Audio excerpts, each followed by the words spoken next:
আসসালামু আলাইকুম। আপনারা সবাই কেমন আছেন? আমিও ভালো আছি আপনাদের সবার দোয়ায়।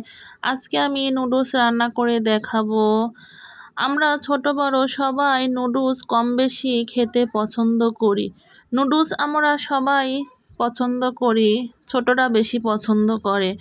নুডলস আমরা অনেক রকমভাবে রান্না করে খাই, কিন্তু একবার মনে করে দেখেন তো মায়ের হাতের সেই নুডলস রান্নার স্বাদটা। ছেলেবেলায় মা কিন্তু আমাদের এভাবে রান্না করে খাওয়াতেন নুডলস।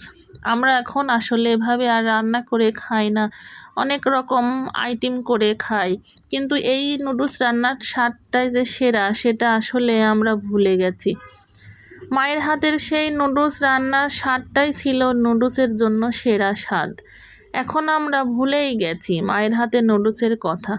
নুডলসটাকে আমরা অনেক রকমভাবে অনেক মজা করে রান্না করে খাই, কিন্তু মায়ের হাতের রান্নার মতো করে খাওয়া আর হয় না। আমি কিন্তু এই স্বাদটা এখনও ধরে রেখেছি। মাঝে মাঝে মন চাইলে এভাবে রান্না করি। এটা খেলে মনে হয় আমি ছেলেবেলায় নুডলস খাচ্ছি মায়ের হাতের রান্না। আসলেও অনেক মজা, স্বাদ। একবার এভাবে রান্না করে খেয়ে দেখবেন, মনে হবে সেই ছেলেবেলাটা আমরা আবার ফিরে পেয়েছি নুডলসের স্বাদে ঘ্রাণে। ধন্যবাদ সবাই।